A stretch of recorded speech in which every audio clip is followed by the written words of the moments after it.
Get the fuck out of bed, bitch, go.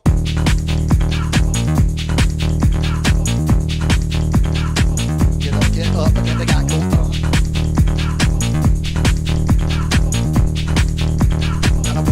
Time to wake up, bitch, get up. Alright guys, so this is what you need to do the safety check. I'm using my socket wrench kit, my little Allen wrench kit, and my portable air pump. What is happening, fellow pioneers of human transportation? Yogi Steve, ESA, the Electric Scooter Academy. So it's been a little over 6 weeks since I've been on my scooter.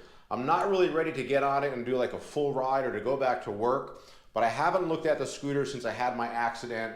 I'm pretty sure there's nothing wrong with it, but I want to do like a every single point safety check on the scooter before I get back onto it. And this is going to be a pretty in-depth safety check. I'm going to do everything short of taking the deck off the scooter and looking at the battery and the wires, which I'm pretty sure are fine. We're going to make sure everything is operating well, and we're going to make sure everything is still tight. We're going to check the brakes, we're going to check the acceleration in different P settings, we're going to look at every single exposed nut, bolt, and screw, and we're going to tighten it up. I already showed you. We're going to use our socket wrench kit, we're going to use our Allen wrench kit, and we're going to use our air pump to check the tires. So let's start checking it out. Alright, first thing I'm going to do is I'm going to look at all these small exposed Allen heads basically. So this is like maybe even be a little bit overkill, but I want to check everything, okay? Make sure everything is basically tight. Alright, still, I don't anticipate there's going to be anything wrong with the rear because it was the front brakes that caused my accident, because I got something jammed in there. For these of you guys who maybe you know how I got into the accident. Nothing, the scooter did not cause the accident, but it was my own negligence in the way I set up the scooter. So I don't anticipate any of these screws back here are going to be loose. I'd be really surprised. I'm just using a generic Allen wrench kit. I'm checking everything. I'm going overkill. There's no reason to check some of these screws, but I'm checking them. So these are all good. But nothing in here is going to be loose. I'd be really surprised. All right, now we'll check the front. These will never be loose. I'd be shocked. Yeah, it's super tight. I mean, the scooter is brand new, so it shouldn't have... It's got 500 miles on it. To me, that's brand new. None of this stuff should be loose. That's tight. All right, now this is the brakes that locked up on me. I don't see anything wrong with it. I don't see anything stuck in there. But I'm pretty sure this is the brakes that I got something stuck in there and it caused me to lock up the fucking brakes and I crashed. This is good. It's fine. This is fine. And there's nothing wrong with the caliper. I can kind of see pretty well in there. There's nothing wrong with it. The rotor's not bent. Check the deck screws too. This is not, I used to think this was more important than it is. This is not really that important, but check your deck screws every once in a while. Especially if you're riding in anything other than perfectly dry weather. You don't want this deck to be loose if it's gonna get wet. You don't want your battery to get wet. Your battery's in there. These are all fine. All right, so now we're gonna bust out the socket wrench kit and check everything that's exposed. Again, I'd be really surprised if any of this was loose. All my kickstands are broken. All right, so that's the right size. Okay, that's tight.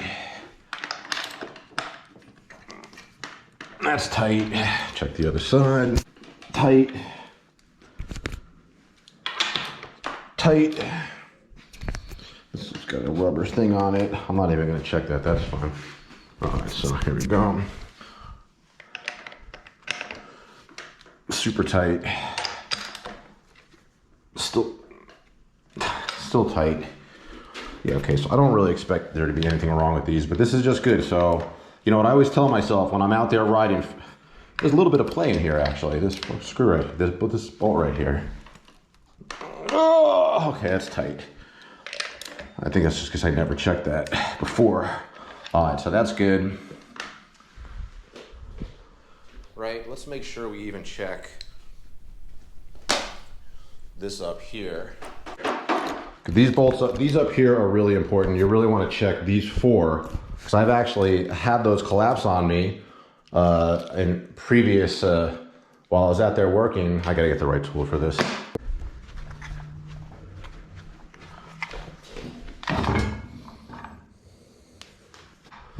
You gotta have the right tool for the job. So in this case, I'm using one of these. It's a little bit, hang on a second, I gotta put both. All right, so tight, tight, tight,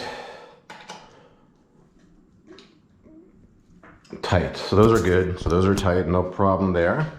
All right, so now we're gonna turn the scooter on and see how it works.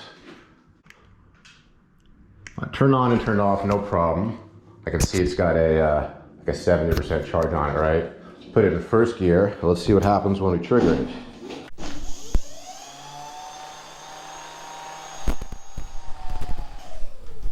Damn, man, that's fast. This is third gear. So the scooter seems to be working fine. I don't really think there's anything wrong with it. I think the scooter is totally fine. My rear, kind of sounds like my rear rotor is bent. It's slightly bent. You hear that? I don't know if you can hear that. I mean, that is no big deal. So my rear rotor is slightly bent, but I can definitely live with that. Front brakes are good. Rear brakes seem like they're fine. Okay, so the rear brakes seem like they're fine. So I think the scooter is just fine. I guess one of the last things I'll do is let's really tighten up the front clamp. I mean, the last guy who tightened this, I think it was this fucking security guard at the hospital. It's a little too tight.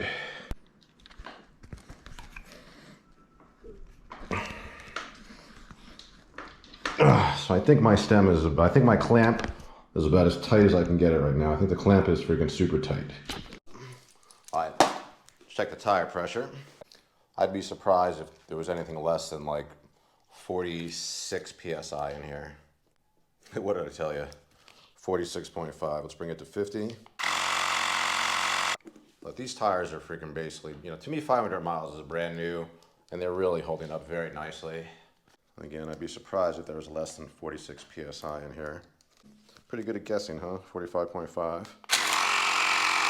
So I'm pretty happy with the way the scooter looks. I don't think there's anything wrong with it. I think I was damaged in this accident way more than the scooter. I think I'm gonna use this scooter to follow my friend Spencer. He just got a new scooter that I'm gonna be reviewing tomorrow. And I think I'm gonna get on the scooter tomorrow just for some local action.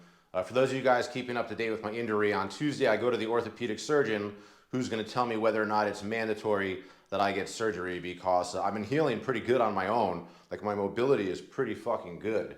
So we'll see what the doctor says. But anyhow, guys, I appreciate everybody who's been following through this crazy period while I'm not really doing deliveries. I appreciate your support. Make sure you subscribe to the channel, like the video, leave comments, ask questions. I'll be back doing electric scooter delivery for DoorDash and Uber Eats relatively soon. Thanks. Get up, and then they got go.